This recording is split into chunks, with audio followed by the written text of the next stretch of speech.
제기호출. 자, 우리가 함수에 대해서 많이 공부를 해보고 다루었죠? 자, 그럼 이제 제기호출에 대해서 살펴보겠습니다. 호출은 우리가 함수를 사용하기 위해서 불러내는 것이죠? 자, 그럼 제기라는 말은 좀 어렵지만 국어사전에서는 다시 본래의 곳으로 돌아온다는 뜻이에요. 영어로는 리커전이라고 하는데요. 이 뜻은 수학 용어로 반복을 뜻해요.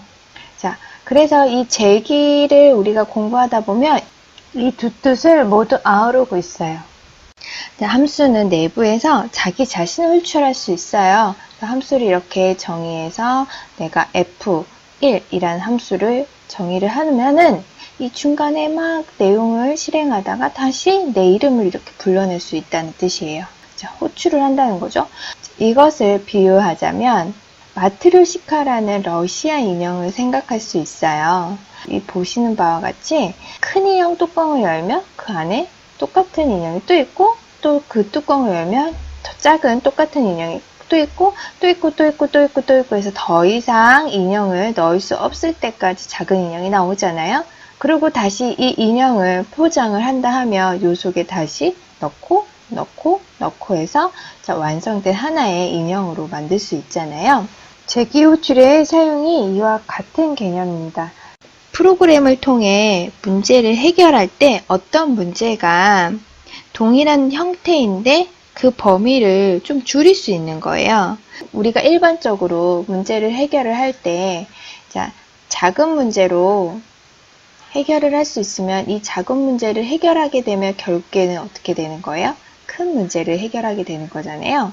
근데 이 작은 문제들이 보아하니까 큰 문제와 비슷한데 범위만 작은 거예요. 그러면 함수 내부에서 문제의 범위를 줄여 자기 자신을 다시 호출하고, 범위를 줄여 자기 자신을 또 호출하고, 또 범위를 줄여 자기 자신을 또 호출합니다.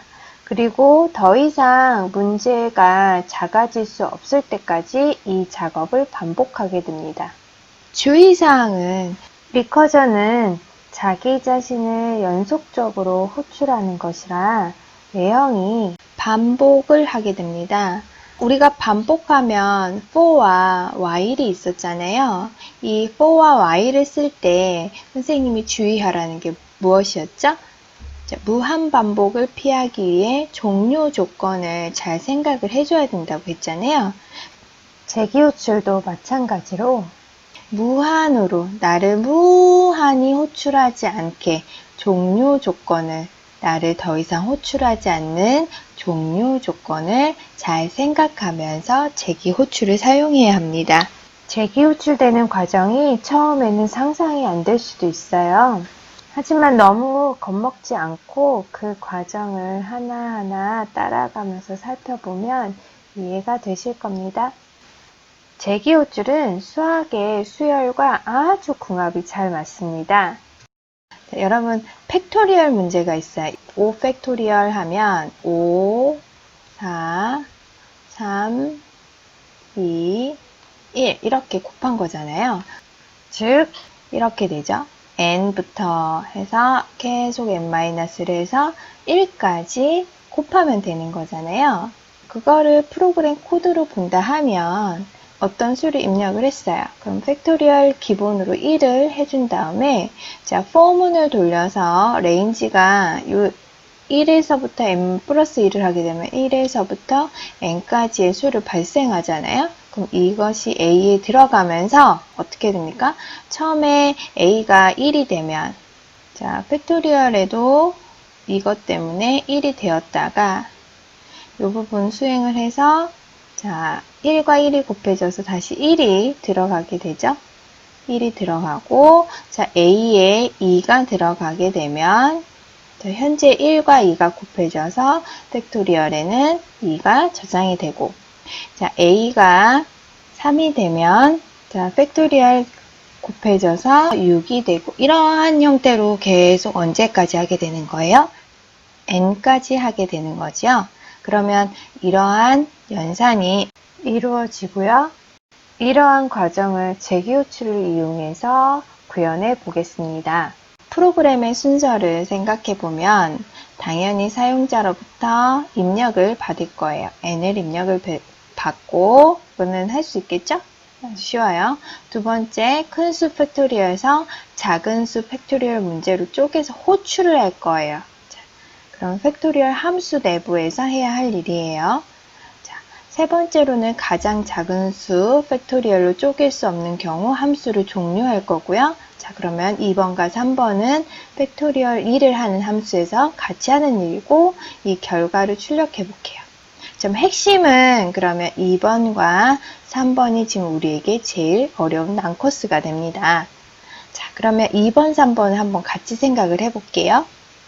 자, 큰 수 팩토리얼에서 작은 수 팩토리얼로 문제를 쪼개서 호출하는 방법이래요. 5 팩토리얼이라는 개념은 어떻게 되는 거예요? 5 곱하기 4 팩토리얼을 해주면 되죠. 그쵸? 자, 그 다음에 이 부분은 5 곱하기 해서 4 곱하기 도로 뭘로 바뀌면 돼요? 3 팩토리얼로 바뀌면 되죠? 그럼 이 부분이 계속 범위가 줄어들고 있잖아요. 그 얘기를 하는 거예요. 큰 수 팩토리얼에서 작은 수 팩토리얼 문제로 쪼개는 거예요. 자, 가장 작은 수의 팩토리얼이 되는 경우는 언제가 되는 거죠? 네, 1 팩토리얼이 되겠죠. 이거 다 해볼까요? 3 곱하기 2 팩토리얼이 되고, 자, 5 곱하기 4 곱하기 3 곱하기 2 곱하기 1 팩토리얼이 되겠죠. 1 팩토리얼의 경우는 그냥 1만 반환하면 끝나는 거잖아요. 그럼 자, 함수를 종료한다고 하면 우리가 생각해야 될 게 return 키워드를 사용해서 함수를 종료하면 돼요. 자, 그러고 나서 지정한 값을 함수가 호출된 지점으로 반환하면 돼요. 자, return에서 지금 다 해주고 있는 거잖아요. 이 재기 호출 함수를 살펴볼게요. 자, 정의를 합니다. 하고 팩토리얼을 하고 매개 변수로 사용자가 입력한 n값을 받아요. 만약에 n이 1이라 한다면 아까 전에 뭐라고 했죠? 함수를 종료한다라고 했잖아요. 그럼 return 하면서 자, 1 팩토리얼은 무조건 뭐예요? 1이죠, 값이. 그럼 1 값을 전달해 주는 거예요. 자, 그런데 1이 아닌 나머지 경우는 무엇을 해줘야 돼요? 다시 범위를 줄여서 나 자신을 호출해야 하잖아요. 그러면 자, return 보고 이 부분에 포커스를 줘보세요. n 자, 이렇게 5 자기 자신들을 매번 값을 곱해야 되잖아요. 자, 여기가 n이 되고 여기 곱하기 n-1 팩토리얼을 호출하게 되는 거잖아요. 그래서 현재 요 n이 이쪽으로 오게 되고요. 이렇게 오게 되고 자기보다 하나 작은 팩토리얼을 호출하는 부분 이렇게 구현을 하게 됩니다. 자, 이게 지금 보세요. 자기 팩토리얼이라는 함수 안에서 자기 자신의 이름이 한 번 더 나오면서 범위가 n에서 n-1로 줄죠. 이걸 하나하나 따져보는 거 좀 이따 해볼게요. 자, 그럼 직접 구현을 해볼게요. 자, 사용자로부터 정수를 입력받는 것은 이렇게 하시면 되죠. 자, 우리가 정수로 처리를 해줘야 되기 때문에 입력받은 값을 당연히 int 값으로 바꿔주어야 되고요. 팩토리얼 값을 구해보겠는데요. f라는 곳에 계산된 팩토리얼 값을 저장하고 fact라는 함수가 팩토리얼 값을 계산할 겁니다. 자, 함수는 위에다 정의를 하죠. df fact라는 함수 매개 변수는 똑같이 지역 변수 n으로 쓰겠습니다. 여기서 쓰는 이 n과 이 n은 다른 n이라는 거 아시죠? 이 n은 이 fact 함수 안에서만 사용할 지역 변수입니다. 기억하세요? 자, 우리가 함수가 종료될 조건은 n이 1까지 내려오면 그때 무엇을 전달하면 되죠? 1 값을 전달하면 되기 때문에 이렇게 정의를 해주시면 되고요. 자, 아닌 경우들은 계속 자기 자신을 호출하는 재기 호출이 필요합니다. 재기 호출의 방법이 자기 자신 값은 빼고 나머지 하나 작은 팩토리얼 값을 부르게 됐죠. 자, 이렇게 함수를 호출하면 재기 호출은 끝납니다. 그래서 핵심은 이 재기 함수를 종료하는 요것까지 다다르면 모든 재기 호출들이 끝나게 됩니다. 자, 그리고 이 부분에 힌트를 좀 드리면 수학에 일반식을 그대로 써주시면 돼요. n 팩토리얼의 경우는 n 곱하기 n-1 팩토리얼을 계속 호출해 주는 거잖아요. 그래서 여기에 n은 똑같이 써주고 이 부분은 함수 부분이 되니까 팩토리얼 n-1을 해주면 돼요. 출력 양식을 잠깐 또 완성해 보겠습니다. 출력 양식을 맞춰주고 실행을 하면 5팩토리얼을 계산해 볼까요? 5를 입력하면 자, 5팩토리얼 값은 120이다 라고 되어 있는데 직접 계산을 해보면 120이 나옵니다. 그래도 이해가 쉽게 되지 않으니까 값이 변하는 과정을 잠깐 살펴보겠습니다. 자, 정수를 입력을 받으면 5를 넣었다고 하면 이 n에 5가 저장이 되죠. 자, 그러면서 팩트 하면서 이 부분에 5가 들어가면서 여기를 호출하게 됩니다. 자, 그럼 여기에 n이 이 부분 팩트 n이 5가 되면서 자, n 값이죠. n이 1이 아니니까 어디로 들어오나요? else를 들어오면서 당연히 return 부분에서 n은 5 곱하기 팩트 4를 호출하게 됩니다. 이 팩트 4를 그럼 다시 호출했으니까 이 부분이 실행이 되겠죠. 그럼 n에는 당연히 매개 변수에는 4가 저장이 되고요. 자, 4가 1이 아니니까 다시 else로 되면서 return 부분에서 4 곱하고 자, 팩트 3이 들어오게 됩니다. 자, 그럼 이 부분이 실행이 돼야 되겠죠? 자, 여기서 n은 팩트 4동네의 n, 팩트 3동네의 n이에요. 자, 여기 3이 저장이 되면서 역시 1이 아니니까 return 3 곱하기 팩트 2를 호출하게 됩니다. 2는 이 안에서 어떻게 돼요? n 에서 2가 되고 역시 1이 아니니까 return 하고 2 곱하기 누구를 호출하게 되나요? 팩트 1을 호출하겠죠? 너무 이쪽으로 쳐졌는데 자, 팩트 1을 실행하려고 자, 팩트 1이 실행이 되면서 n이 1이 들어오면서 드디어 어디에 자, if에 걸리게 됩니다. 그러면서 누굴 만나죠? return 1을 만나요. 그러면 이 부분은 지금 이 부분이 실행되는 게 아니고 바로 1이 반납되면서 호출했던 부분의 값이 1이 돼요.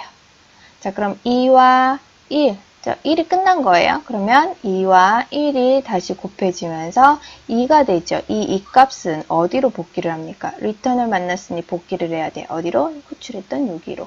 자, 그럼 이 부분은 2가 되면서 자, 3과 2가 곱해지고 그 6 값이 다시 return 하면서 이쪽으로 복귀가 됩니다. 여기는 6이 되고요. 자, 6과 4가 곱해져서 자, return 24가 자, return을 만나 호출했던 곳으로 복귀가 되면서 24가 이쪽으로 바뀌게 되죠. 5와 24가 곱해지면서 그 결과값이 return 어디로 return을 할까요?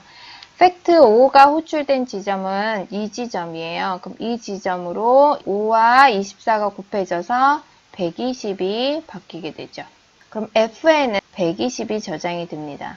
프린트를 만나 실행을 하죠. n은 5, 5가 있죠? n 값은 5. 자, 팩토리얼은 이 부분 출력이 되고요. F는 120이 저장이 되고 자, 2다가 출력이 됩니다. 이러한 흐름으로 프로그램이 실행이 돼서 출력이 되는 거예요. 자, 재기호출을 잘 사용하면 이러한 형태로 반복문을 대신할 수도 있습니다.